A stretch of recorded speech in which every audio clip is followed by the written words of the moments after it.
Hi and welcome. My name is Dave Vance, and this is an update that I gave at the 2019 Vance Family Association's reunion, an update as their DNA advisor on the status of the Y-DNA Project. So I've covered other general DNA topics in other videos. This is specifically about the project. So as I go through here, if there's anything about the DNA itself and what we're trying to test for that you don't catch, please see one of my other videos for an explanation of the DNA and how we use it in genealogy. But for now, we'll talk specifically about the project. And I'll point you to this little graphic here just to explain it. That's our project wheel. This is all the project members. We've got about 176 members at the moment. We're all plotted around this circle, and these are the individual subgroups that we have. There's 16 of them, and I'll talk about them in some detail. Right, so starting out, I just want to make the point that in genealogy, well, in Vance genealogy specifically, we've used for years the published results that have been available from other people. So as we do our own research, these are some of the books that we've leaned on for resources to help us with the areas where our record searches don't find details. And these are people that might have found records before us or had oral histories that we don't have and so on. So you've got Balbirnie, you've got the 5 typical Scotch-Irish families that talks a lot about Vances. On the Wentz side, you've got a couple of books there that people do rely on for their genealogy information. Now, they're not perfect, obviously. We know in some cases they were wrong already. But what I'm just pointing out here is that we are starting to see DNA research come into its own as a resource that stands alongside a lot of the published genealogies. It actually is accurate in its own right, but it doesn't do everything. So we have to rely on DNA plus the records and the histories that we have and where it holds up against them and where it might actually correct them. But I want to encourage people to think of DNA as an active resource that they can use, just like a published genealogy or another resource outside of traditional records that they can make use of with some analysis, with some interpretation that helps you with your own genealogy.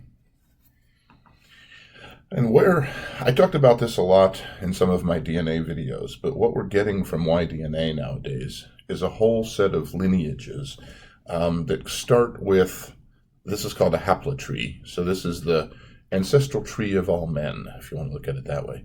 It starts at a point back here that I'll end up talking about is about 240,000 years ago, when the common male ancestor of all men first lived. And the whole field of Y-DNA is getting pretty good at mapping this down to present day, getting close to present day at least, with how the deep ancestral branching worked. So we don't have a lot of detailed studies yet on how the migrations happened, how the DNA was brought from one place to another. We know the general patterns, but the specifics and the time frames are still being studied. But once you get down into the present day down here, it starts to become more effective for genealogy use, and we're starting to see a lot of good use out of it in those areas as well. So this is just a picture, just a representation of what they call the haplotree, which now has actually, I said over 150,000 SNPs here. There's actually, I believe, over 170,000 branching SNPs now for this tree in the largest version of it. For the Vance project, obviously, we care mostly about the bottom part of the tree where the name has started being used, where surnames have started being used, and how we do the genealogy work with Y-DNA is mostly down here.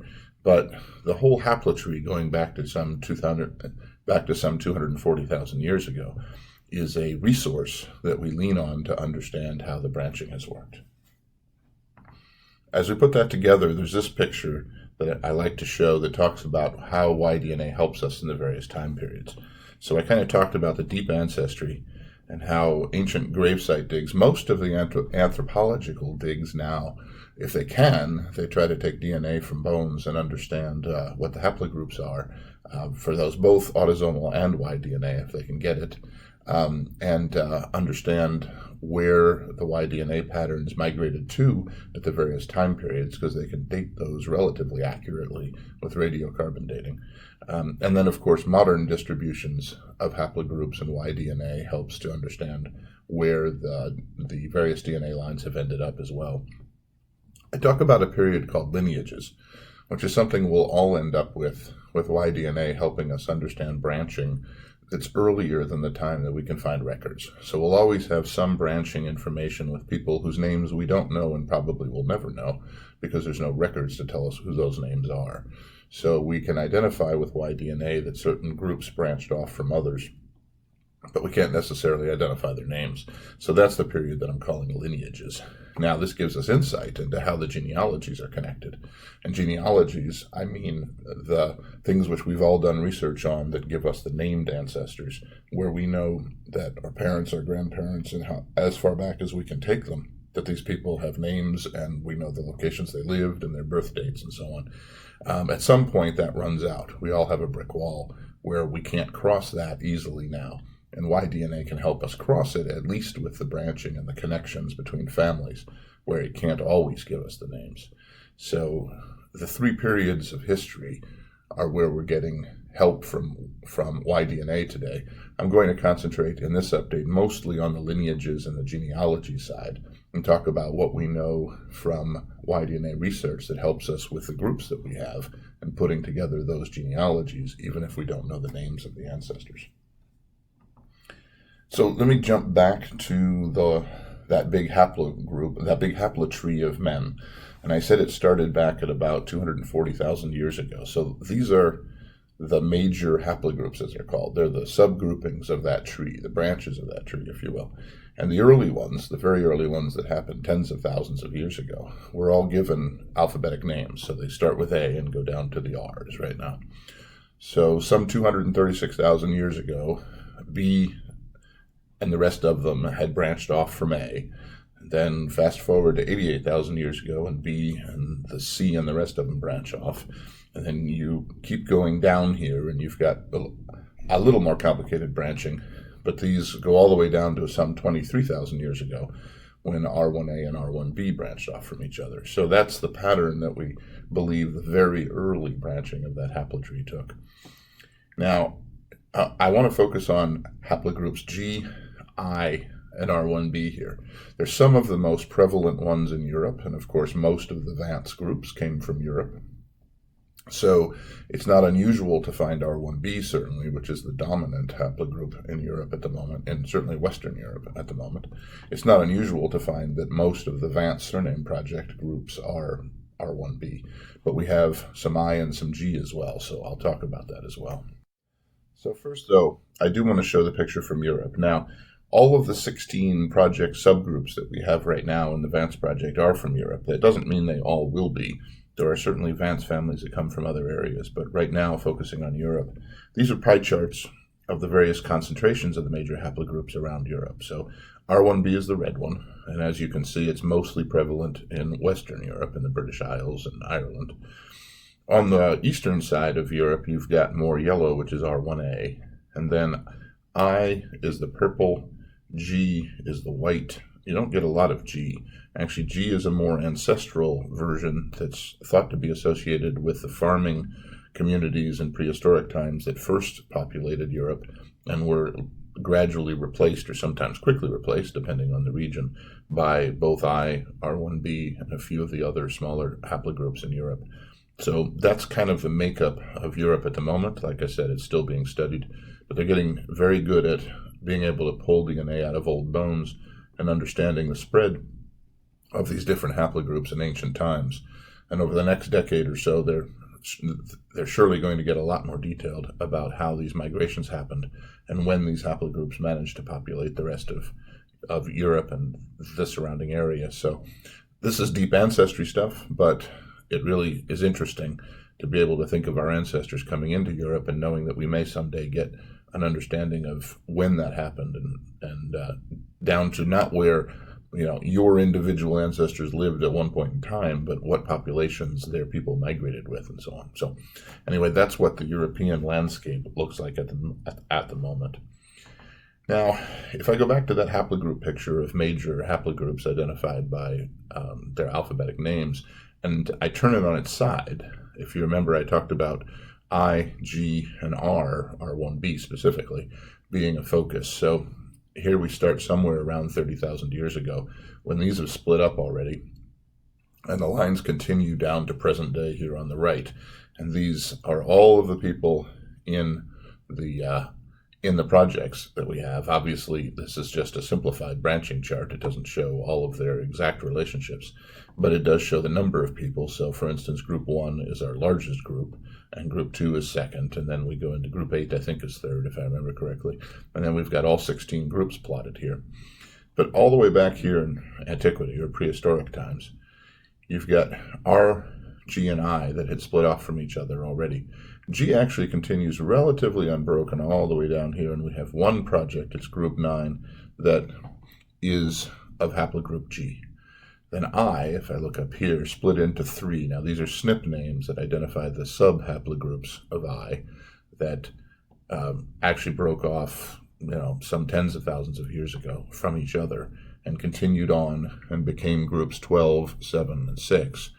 And then R continued on, split into several other groups, became 312. There's some major haplogroups called L21 and L513, and groups 1 and 2 are actually L513, but they split off from each other probably about 1,500 years ago or so, maybe even 2,000.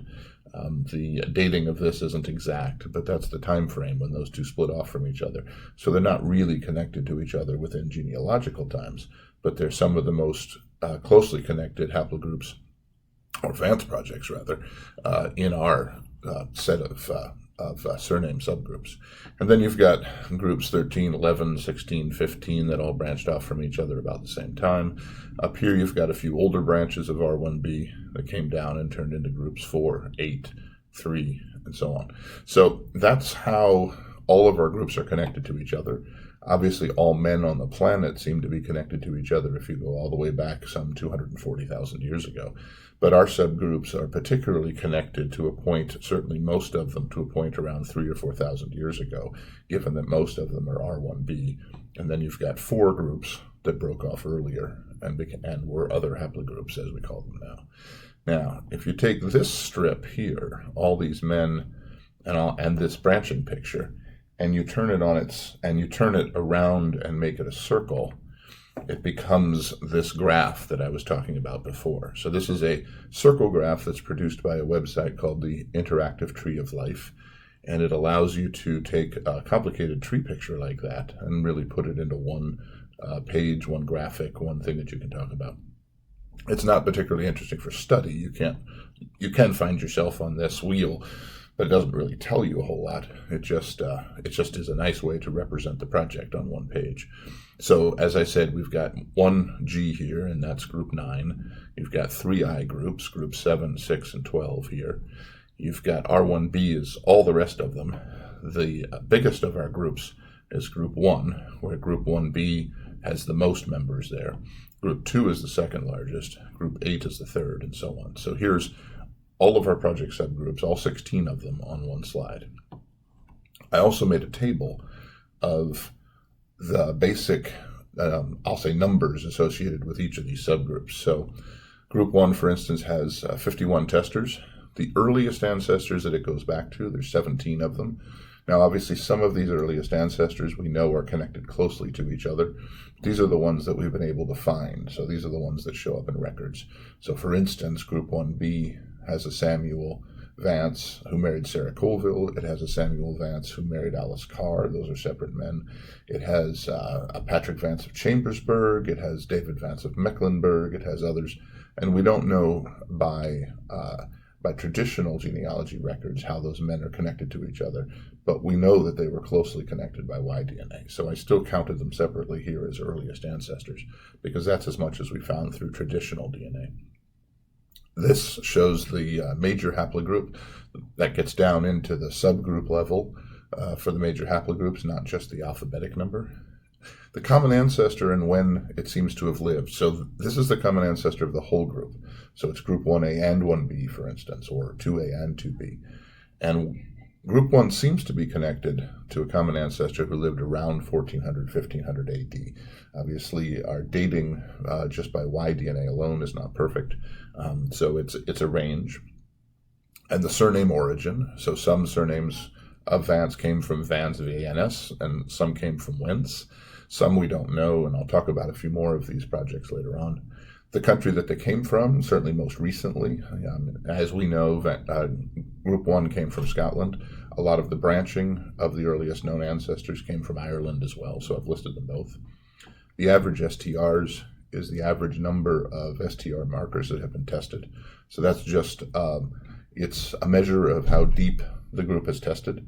So for instance, if the average is 74, that means most members have taken either a Y67 or a Y111 test, and the average is somewhere in the middle. We have some groups where the amount of testing, of course, is much lower. And then the number of SNP tests is really, I think it's mostly a reflection of the number of big Ys. We don't have very many other SNP tests in the group, but big Ys are the in-depth family tree DNA test for SNPs.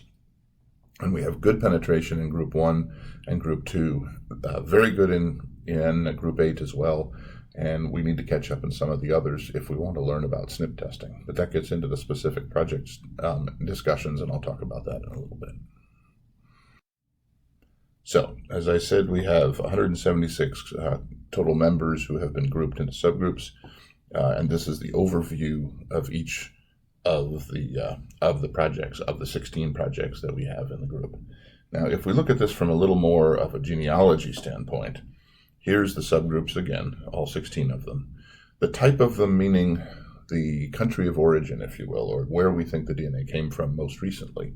So we have, for instance, 3 Scottish groups. One is Group 1, as we know that's Scottish. We also have a Scottish group from the Glasgow area, and a Scottish group that seems to have come from the Maxwell surname, and I'll talk about that in a little more detail as well. We've got 4 groups that are very definitely Irish. We don't know where they came from before that. They probably did come from somewhere else first, but we don't know where from, and that's groups 2, 3, 6, and 8. Now, Group 6 we think is potentially Welsh in origin because they came most recently, they seem to be associated with the Bassets from Wales, but we haven't proven that link, so it's a question mark still. We have 3 German Wentz lines. They're all very interesting. 2 of them seem to come from Bavaria, from the Rhineland area, and the other one we're not sure yet where it comes from. But we have 3 lines that very definitely come from Wentz or are believed to have. And then we have 5 groups that we don't know yet. They're U.S. only. They may have had, some of them I think have an oral tradition of having come from Ireland, but we don't have the DNA identified as to where it originated from. So they're currently shown as unknown just because we haven't shown that from DNA. So that's not saying that they didn't come from Ireland, only that the DNA hasn't been conclusive yet on that. And they mostly descend from known ancestors in the United States who haven't been traced back any farther, and that we don't have good matching through DNA that helps us locate their connections with other names or other branching lines that we can connect up to and hopefully find their origins from that. I think that'll come in time as more people get tested, but we don't have that capability yet. So that's kind of a very quick breakdown of the 16 groups. I will post the PDF of all these slides so you can spend more time taking a look at this table. Certainly find your subgroup here if you've already tested, or if somebody in your family has tested and you know what subgroup you are, you can find it in this table. So now I also wanted to talk about what does DNA tell us about the Vance surname origins. So we have several theories, several legends, several things that have been documented for centuries, actually, about where the Vance name came from and why DNA is telling us some things about these stories. So first of all, the traditional origin of Vance from the Scottish Vance family of Barnborough that's been known for years is confirmed, in part because we have the DNA of the current Barnborough descendant to test, but also because we've been able to match up some of the people who live in the Galloway area near Barnborough with this line as well. They're mostly 1A, that's the line of Vance of Barnborough directly. It's confirmed, but of course, if you remember William Balburney's book, he connected every Vance to this line, and it's not quite as widespread as that. We actually have 16 lines of Vances at the moment, but even the ones which he recorded do not seem to come from the Vance of Barnborough. We actually believe that 1B may be the Vos of many. At least I should say that's a theory that we're pursuing at the moment. as to whether the Vance 1B line represents another branch that's not the Vance and Barnborough, but that we know is connected to them. But I'll talk about that a little bit more later. Now, I should say that the Vance connection to the Norman DeVoe ancestry, if you know this story, and if you don't, it's on our blog and on the Vance Family Association website. That connection has no evidence yet from DNA. We don't have any descendants of the DeVoe to test.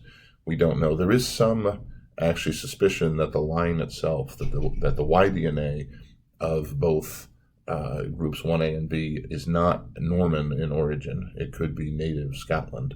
But there's other explanations for that. So it's not as clear-cut as saying that will disprove the legend, but we haven't got proof for it either. So it would certainly be great to find a known descendant of the DeVoe to test. Chances of that are relatively slim, but all I'm saying for now is that we don't have evidence for or against this, really, from Y-DNA yet. The traditional origin of Vance from the Wentz side is confirmed. Now, Wentz as a name had two theories or two origins for that name itself. One was from the Bavaria area, and that line, I believe, went down to Basel in Switzerland as well. And the other one was from Pomerania up in in what is now northern Germany.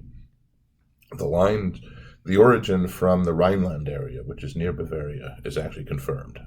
We know groups 7 and 10 have their origins there.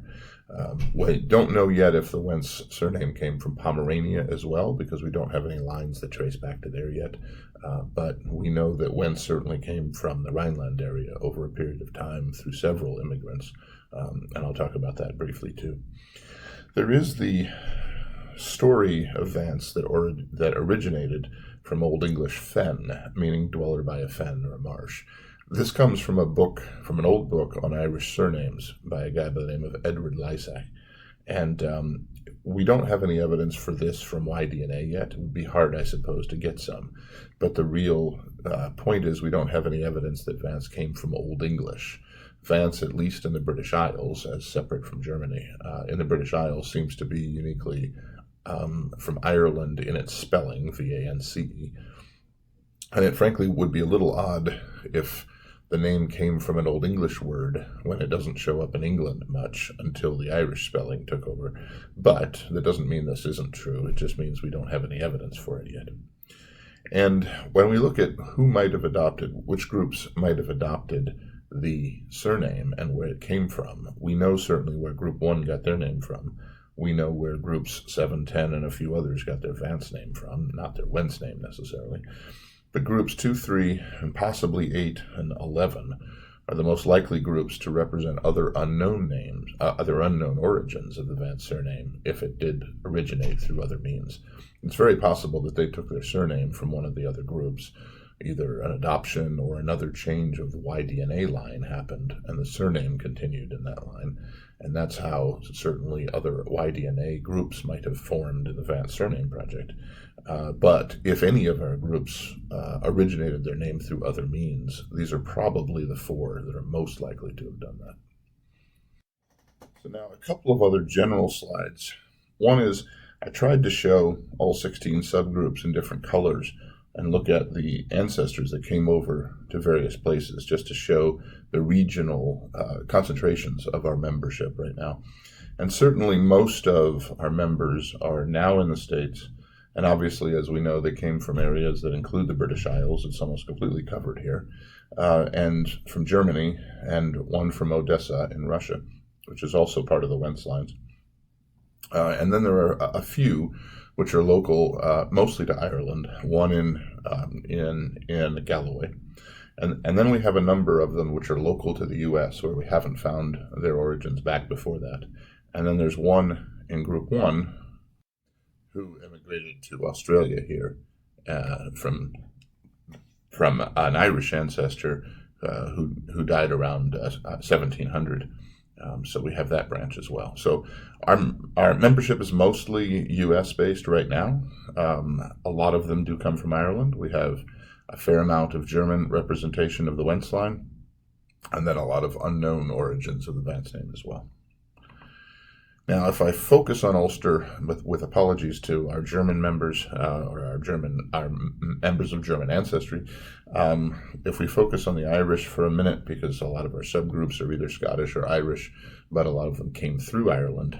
Our groups that are Irish in origin have a number of locations that they come from. So Group 1, both 1A and 1B, ended up in South Central, I'll say, because they stretched up here, South Central Donegal. Group 3 seems to have a concentration in the middle of Donegal, and Group 2 at least has been identified in the north. We don't know if it was somewhere else as well. There is an offshoot of Group 2 that was down in the south, I believe, in County Tipperary, but so they did move around, but certainly Group 2 has been found up here. The interesting thing about all of Donegal, I was up in the Inishowen Peninsula, as it's called up here, in Fawn Parish, researching my ancestors back in 2017. And I ran into a woman who told me it was very well known that there were 3 groups of Vances in Ireland historically, one in the north around Inishowen, one in the Lagan, which is the central part of Donegal, and one in the south around Donegal town. She didn't know anything about the DNA lines, but she did tell me that there were 3 of them that were known to be distinct. So I found that interesting. Obviously, it's not really proof that our DNA is correct, but it was an interesting comparison to what we had already mapped out as the likely concentrations of these 3 Y-DNA groups. Now, they did spread around Ulster.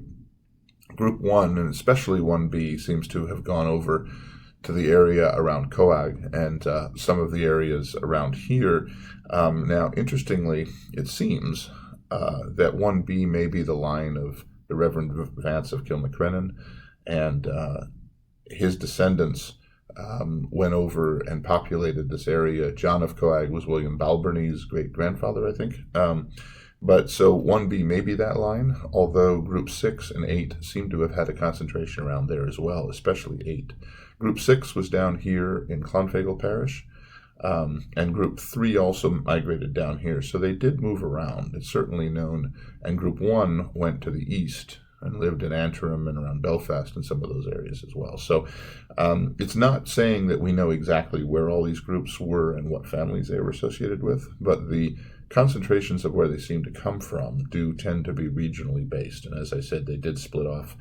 We think that the Vances of Dublin were probably Group 8. That's a little speculative at the moment because Group 8 and Group 1B lived near each other quite frequently. 8 may have come from 1B, from a Vance perspective, how they got their surname. That's still speculative. I'll talk about that too. But so this is the breakdown of the Ulster Vance concentrations and how we think the groups have laid out. Again, like I said, these are theories that we need to prove. This is not certainly established fact. Now, I'm going to go through not each of the groups, but I'm going to go through some of the major groups in some detail. But I want to note, because you won't necessarily be able to read all of the charts I put up, there's a lot of detail on them. I'm going to point to some things here. But all of the information I'm about to go through is available in a lot more detail on the Vance Surname Project website.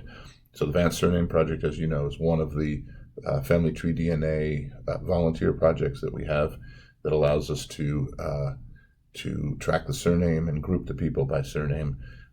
This is the top of it here. If you go to the results page, which is this little link here, once you get to the website, this table is further down if you scroll down.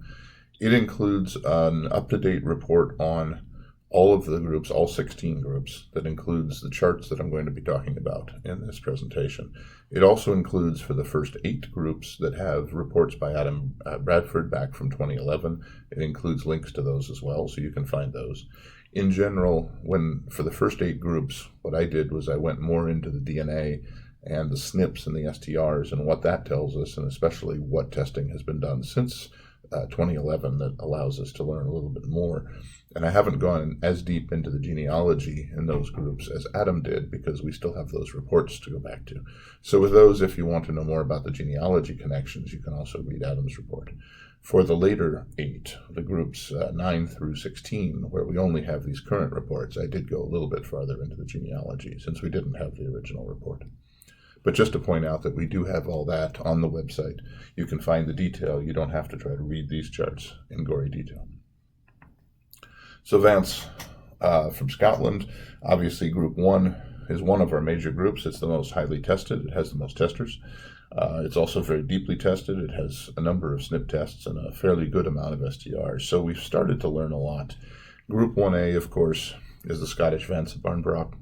That's got a lot of lines. It's not just the line of Barnbrock. We also have an offshoot that occurred early on that are now farmers in the Galloway area near Barnbrock, but are known to be from that line because they've agreed to test.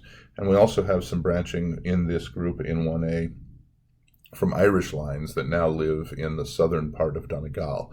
The speculation is that those come from John Voss of Capenach, who moved over there in the early 1600s. There are other candidates, but he seems the most likely.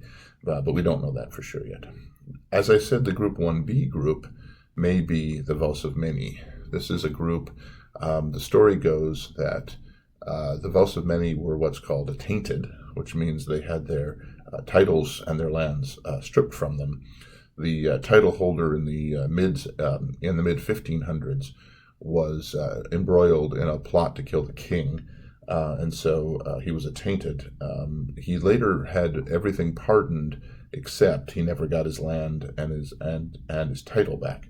So those were taken from him, and the land moved into another surname after that. His daughter had married, and it went to his son-in-law. Now, that Vos line then actually disappears from the records, or at least we don't know where they ended up with. But obviously, they weren't killed. They continued in some form. Now, what we think was probably 2 generations later, the Reverend John Vance ended up going to Aberdeen school there first. He then went to a seminary that was separate. We know what colleges he went to. He then was posted over in Ireland in about 1617, I believe, if I remember correctly. And he used the stamp on his will was the coat of arms of the Vos of Many. It actually matches their branch exactly. Balbirnie thought it was a derivation of the Vance of Barnbrock, but actually it's an exact match to the Vos of Many. So that's a theory. We don't know if he truly did come from there because we have no proof. But the theory is, especially given that the DNA lines seem to have branched off from each other around the 1400s, and that we know that the Vos of Many and the Vos of Barnbrock were certainly connected as relations, because the Vos of the Vance of Barnbrock had named the Vos of Many in their wills as the next of kin should all of the Vance of Barnbrock disappear. So we know they were connected. We just don't know for sure that that's where the Reverend John Vance came from. But there's a whole theory, there's a whole story that is laid out in the report on Group 1 that is very plausible. It's all I'll say circumstantial at the moment, and we certainly need more proof of it. But this is it's a good working theory for the moment. Now, if I take this Group 1B chart and I expand it a little bit, it looks like this. And we had a lot of members in the Vance Family Association's reunion this year that were from Group 1B, so I concentrated on this line quite a bit. There are 3 major lines, and then there are some other Vance descendants. This is not the only set of descendants from them. But for Group 1B, there is one Australian line that we know came to Australia and was connected to a Patrick Vance back around 1700. Don't know yet who his ancestry was and how it fits into Group 1B, but we know where he came from, at least. Then we have a U.S. line number 2 that includes major branches like Patrick Vance of Chambersburg and David Vance of Mecklenburg. There's a couple of others like James Vance, who died in 1762, and Andrew Vance, who died in 1754 here. And there are some offshoots here that are pretty well known. So this group seems pretty well connected. We don't know necessarily, when I show these lines connecting them, that doesn't necessarily mean father-son. They could obviously be several. Well, here, obviously, since Patrick Vance died in 1803, these couldn't be his sons. But it just means that we believe that the descent came this way, and the mutations that make us believe that are shown. So, for instance, Patrick Vance has these 2 mutations all of his descendants have them as well, so we know that they were descended of him. We just don't know the exact number of generations between them. The time frames can allow us to guess that, but we don't know for sure, and we don't know their names. So over here we've got the Frederick County Vances, where we believe there's a David Vance the Elder. Actually, Adam Bradford went into detail on that conjecture, or that possibility, with Major William Vance, James Vance, who married Elizabeth Glass, and David Vance the Younger, all connected. Now, Y-DNA can't prove that they were brothers, the three of them. They might have been cousins, for instance, but they certainly were very closely related. And then we have the two Samuels, Samuel Vance and Sarah Colville, as well as Samuel Vance and Alice Carr, who again were connected. And we don't know their exact relationship with the David Vance line, but we know that they were closely related as well. So there's a lot of detail in the report on the possible connections between these. There's some links back to what Balberney documented as who emigrated to America. And it's not perfect, it's not proof, but it is conjecture as to how all of these lines came together. And there certainly is a theory that holds water. We just need to find more evidence for it. So that's Group 1, and especially Group 1B. If I look at Group 2, Group 2 is a number of branches that are all immigrants into the U.S. We didn't know that they were connected before Y-DNA. Even by Adam Bradford's time frame, we knew that these 4 colored groups were connected. We now have them put together in a chart that goes back to about 1300, 1400, and goes back into one of the major haplogroups. So we know their deep ancestry. The circle just represents the ancestors whose names we don't know, and all of them likely lived in Ireland. So the first split happened around 1300, 1400 AD. That created what's now called Group 2B, although 2B just looks like another branch of 4 major branches. But this is Samuel Vance and Agnes Penquit, and this is James and others here that have come off of here, and we actually know the subgroupings inside that pretty well as well. Then there's George Vance of Bloomberg, my ancestor, and a number of other ones here that all came off the same line, split around 1500, 1600 from the main group. Up to about 1600, 1700, we have more. Here's Matthew Vance of Pennsylvania, Matthias Vance, as he's often called. This is one of the best tested and most numerous set of descendants, certainly in Group 2A. We've got Abner Vance of Abington, who was hanged in 1819. He's one of the best known of the 2A Vances, but then we have some other branches as well, and there's a lot of recent testing that's gone on that's allowed us to find the mutations that mark these lines and know more about their descendants. And then there's other branches. There's a branch that went to Caribou, Maine. There's a Patrick Whalen from Tipperary that has been documented, and then there's advances from Ohio as well. So it's a very widespread group. It's a group that obviously was very prolific in Ireland for a long time. We have not found it yet in Ireland. We're still testing some of the Irish people that have been willing to test for us. We haven't found them yet as still in Ireland, but we're trying to find the origins of this line in Ireland. We know that they came from the Inishowen Peninsula, at least in part, because that's where my ancestors came from, and I found them there. But otherwise, we have them identified down in Tipperary, but not necessarily elsewhere at the moment. So we're still looking for some of that information. But the branching between these groups has been pretty well mapped out. So they do seem to be Protestant. They do seem to have been in Ireland since 1400 AD, so it predates the plantation. We don't think they necessarily came over, or not all of them at least, came over during the plantation of Ireland in the 1600s. But we don't know the exact origin of this group. It would be great to find a match that links somewhere up here, so we could get a little bit more information about where they lived or where they spread to before they became Vances in Ireland. But we don't know that yet. Group 3 is another Irish line. They have oral and documented origins back to Ireland. Some of their members still are there. Some of them went from Derry to Nova Scotia. That's pretty well documented, so they went into Canada at this point. And some have moved to Vermont and North Carolina in the U.S. So they spread around a little bit as well. We believe this may represent a group from central Donegal, in part because we have Vances that were documented there, who came from there rather, and went to other areas of Ireland. But we don't know exactly where they're from or how they got the Vance name yet. So we need more testing and we need more testers in order to find some of that information.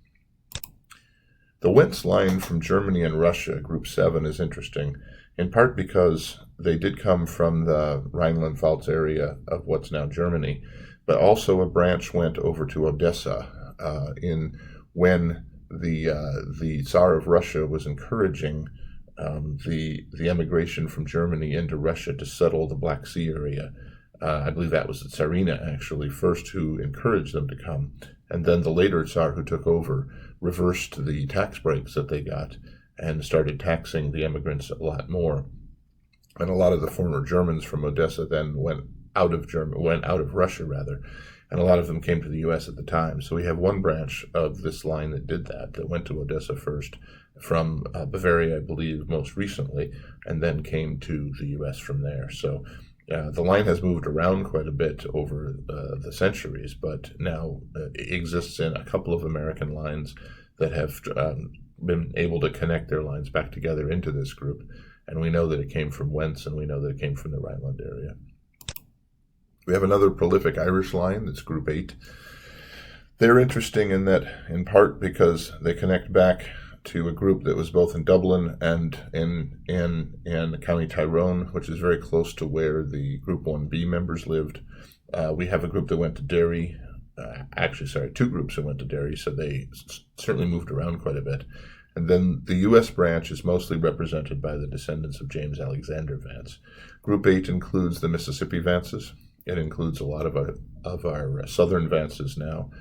So it has a lot of descendants in the U.S. It's a very strong group represented. They've done a lot of testing as well. For such a relatively smaller group in Armagh, it's one of the three biggest, but it's smaller than Group 1, and it's about half the size of Group 1, but they've done just as much as much testing. They have more STRs on average, and they've done the same amount of SNP tests as Group 1. So they're very heavily tested, and we know a lot about the mutations that helped us put up this group. Now, the group is very closely connected to a branch of the Craig surname. And the speculation, this is still theoretical at the moment, and again, we need more evidence to be able to prove it. Speculation is it may have come from the Craigs who emigrated to Ireland. There is a known branch that was a little bit further east of County Tyrone. That again, all of this is documented in the report on Group 8, but it did live at least reasonably close to where the Vances of Group 1B lived in the Coag area and around County Tyrone as well. And the speculation is that a Craig may have adopted the Vance name in some form and started the line of Vance Group 8 members. That's possible. It's speculative. If so, then Group 8 got their Vance surname also from the original Vance of Scotland and so on. And Craig actually is another RL21 group that has been studied as well. So again, more testing is needed, more research is needed. That connection may or may not stand up, but if it doesn't stand up, then we have to find out what the other origins of Group 8 was. The common ancestor, by the way, of Group 8 itself seems to have started around 1650 AD and was almost definitely in Ireland at the time. So we haven't found Group 8 outside of Ireland yet. And obviously outside of the Craigs, if they're not the answer, then it would be nice to find Group 8 outside of Ireland and find what surname they connected to it and so on. But at the moment, the Craigs seem to be the strongest candidate for that. Group 13 is interesting. It's a smaller group. It only has 3 members, but they connect back into a very well-researched branch of the Maxwell line. So the Maxwell surname has some very enthusiastic and very dedicated researchers who have traced a lot of detailed mutations. This is a picture from the Maxwell group itself that has identified the various Maxwell titled lines that represent these various mutations, and they've done a lot of detailed work on this. And the Vances of Group 13 fall right into this subgroup. It's very clear, there's no doubt about the DNA connection, that they form an offshoot of the Maxwell line. Seems to have happened around the 15th century, And that was at a time when the Maxwells of Tynwald, who appear to be the subgroup that the Vances will fit into for the Maxwells, were frequently associated with the Vance of Barnbrook. The Vance of Barnbrook married some of the daughters of the Maxwell line on a couple of generations. And so this is an area where we're pretty sure that the Vance and Maxwell connection was formed. And then the Maxwells at the time, some of the lines were out of favor. Some of them were being hunted, actually. And so we don't know this for sure, but we do know at least one Maxwell fled to Ireland in order to get away from the persecution that they were facing. And it's very possible that one of the Maxwell sons took a Vance name. Now, the Vances who descend from this line have traced their ancestry most recently to Ireland. So it seems like the branch, either at the time that it took the Vance name or later, the branch moved to Ireland and then came to the U.S. from there. Some of the descendants did. So speculation is that their connection with the Vance of Barnbrook allowed them to take, or at the time, when they took on a different surname for whatever reason, they took it from there, became Vance, went to Ireland where it was spelled V-A-N-C-E, and then came to the U.S. from there. So the connection back to the Maxwells is very certain. What's not yet certain is the connection from there to the Vance name.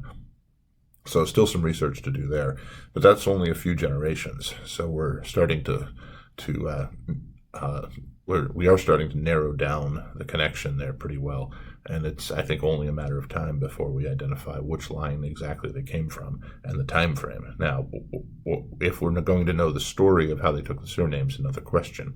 But it's an interesting branch, in part because their connection back to the Maxwells is so certain. And that takes them back to at least the 1200s, if not before, where they could find out more about their genealogy. So that was a nice connection to make for them, because they learned a lot from the research of others, which is often how we learn things in genealogy, and certainly how we often learn things from Y-DNA, and the combination of Y-DNA and traditional genealogy. And the last one I'll talk about is Group 16. There were some Group 16 members at the reunion, and this is a very small group that is only down to 2 testers at the moment. They both come from a man named William Vance, who married Frances Wooldridge in the States, who goes back to Alexander Vance in the States as well. We haven't found Alexander Vance's origin yet. He is identified in U.S. records, but we don't have his origin documented yet. Interestingly, Group 16 connects most closely to the Land surname that's also done some research. But we don't know. It seems to connect just before their common ancestors, before Alexander, probably no more than 3 or 4 generations before. But that doesn't give us enough information to identify his origins. It doesn't help us with identifying the original country that they emigrated from. So we don't have any really useful information from that connection yet. They are likely either closely connected or just descended from the same root branch. We don't know if the line had the Land surname or the Vance surname before that. They probably took their surname on sometime between the 1500s and the 1700s, just because we haven't found them anywhere else. But that's not necessarily proof. It could also mean that this is just the only surviving line of that Vance Y-DNA branch. So again, a lot more testing is needed, a lot more testers are needed. In time, we hope to find more about the origins of this group. Now, if you're considering taking a test, or if you're already in the project and you're thinking of upgrading, I just wanted to put a general slide up to talk about what you should consider. Now, this varies greatly by which project you're in already. For groups 8 and 1, for instance, if you were looking to upgrade, there's already been a fair amount of what's called Big Y testing, which is the SNP testing. The introductory price for that's very expensive. The upgrades would be less so, but still in the $300-400 range. On sales, it would be cheaper, of course, and there's about 6 sales per year at the major holidays and the major sale periods. But, so for instance, for groups 1 and 8, I would say, if you're going to take a test, my real suggestion would be to take the Big Y700. It's expensive, but that way we can compare that data against the Big Ys that have already been taken and get a lot more information out of it there. But in general, for most of the groups, if you consider starting with a Y37 test, Still expensive, but nowhere near the expense of the others. That's certainly enough for me to place you in a group. If you didn't know where you were before, I can certainly put you into a group with a Y-37 test. What I usually can't do is identify much about your branching within that group. So I can tell you're in the group. I might be able to tell about when your line branched off. Maybe, depending on the group, I could put you into one of the major subgroups that's documented in our reports. But usually I can't even do that. Usually I can only say you're definitely in the group somewhere. A Y-67 test gives me the ability to start to put you better into the branching. It's often not perfect. It often doesn't let me split you out with the other people in the subgroup into the right place, but it allows me to at least start to do that work. And again, this depends greatly on the group that we're talking about, of course. A Y-111 test is much better at getting you reliably into the branching of the group. It may not tell me the major SNPs, but with the STRs, which is what that test gives you, I can almost always identify the branching that you took within the group, where you fall and how you fit within the others. I can even estimate the time frames that your line branched off at, although again, that's general estimates. It's not a perfect estimation. And then the big Y is always the best option if you can afford it, because that gives me the most information. But of course, if no one else has tested a big Y in the group, then you'd be the first, and you'd really be investing in the group for the future. It's a good investment because we need big Ys to tell us as much as possible. But for instance, for some of our subgroups, if there's no connections to anyone else yet, then you're really just getting a lot of information that's going to wait around until we do get somebody that matches you closely so that we can learn more about it. So it's a good investment if you can afford it, but it doesn't always pay off immediately. So I don't suggest it for everyone because it does depend on both your financial situation, your interest in the DNA research, your desire to contribute for the future, which of course not everyone wants to afford when they don't get value out of it immediately themselves, and of course what questions you have about where you fit in these groups and so on. So it's a very tailored piece of advice. I put this slide up as a general comment on the kinds of testing that you might be wanting to look at if you haven't tested yet or if you're thinking of upgrading. But if you want to know more, if you're thinking about doing it seriously, please contact me. I'd be happy to look at the group you're either in already or that you're likely to fit in and give you some better advice as to what will help and what kinds of questions can be answered with the different kinds of testing in that group itself. So I wouldn't go out and buy a test based on this advice, but it's just to start your thinking about what kinds of price ranges you're likely to be looking at if you do decide to test for us.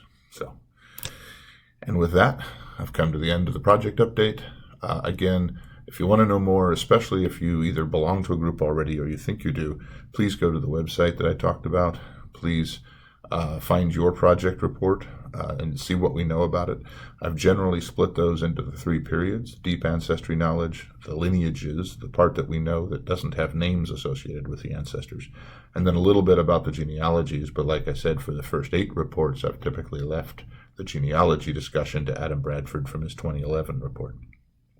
So that's all for the Vance Surname Association update. I hope to give you an update with a lot more information this time in probably 2 years for the next reunion. And thank you very much for listening.